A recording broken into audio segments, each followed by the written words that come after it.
انسان پر حج کب فرض ہوتا ہے؟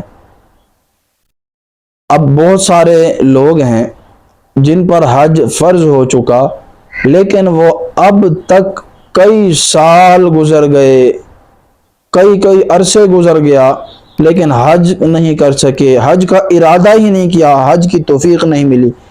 تو جو لوگ حج نہیں کر سکے اب تک اور حج کی توفیق بھی رکھتے ہیں، استعداد بھی رکھتے ہیں، تو وہ کیا ہیں؟ اللہ کے نبی صلی اللہ علیہ وسلم کی حدیث ہے کہ جس پر حج فرض ہو چکا تھا اس نے حج نہ کیا تو اس کی مرضی یہ یہودی مرے یا نصرانی مرے۔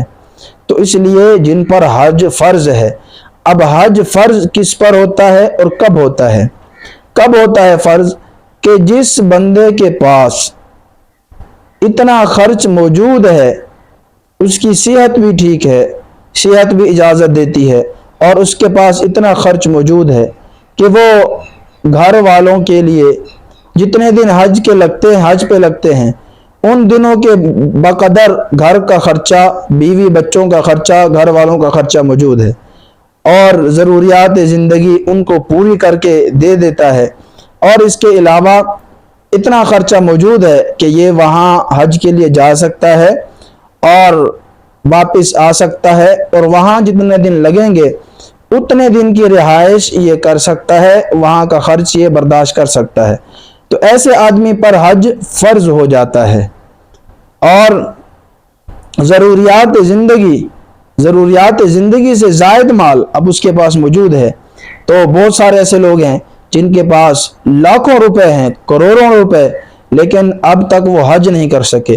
تو اس لیے حج کرنا یہ صاحب استعداد پر فرض ہے، اور اللہ تعالیٰ نے اس کو پیاری سنت بنایا، اور یہ نبیوں کی سنت ہے، اور پھر اللہ تعالیٰ نے اس کو فرض قرار دیا، کیونکہ حدیث میں آتا ہے اسلام کی بنیاد 5 چیزوں پر ہے۔ بنی الاسلام علی 5 شہادت اللہ الہ الا اللہ، پہلی چیز لا الہ الا اللہ، اللہ کو اکیلا ماننا، وحدہ لا شریک ماننا، اور اس کے ساتھ کسی کو شریک نہ ٹھہرانا، اور حضور صلی اللہ علیہ وسلم کو سچا رسول ماننا۔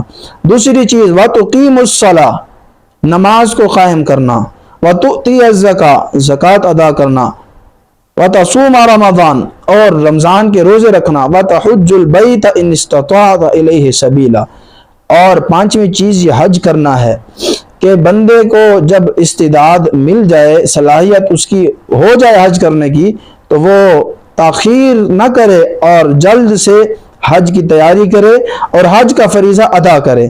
تو اللہ تعالی ہمیں توفیق دے، ہم سب کو اللہ تعالی حرمین شریفین کی مقبول حاضری نصیب فرمائے، اور بار بار اللہ ہمیں زیارت حرمین شریفین کی نصیب فرمائے۔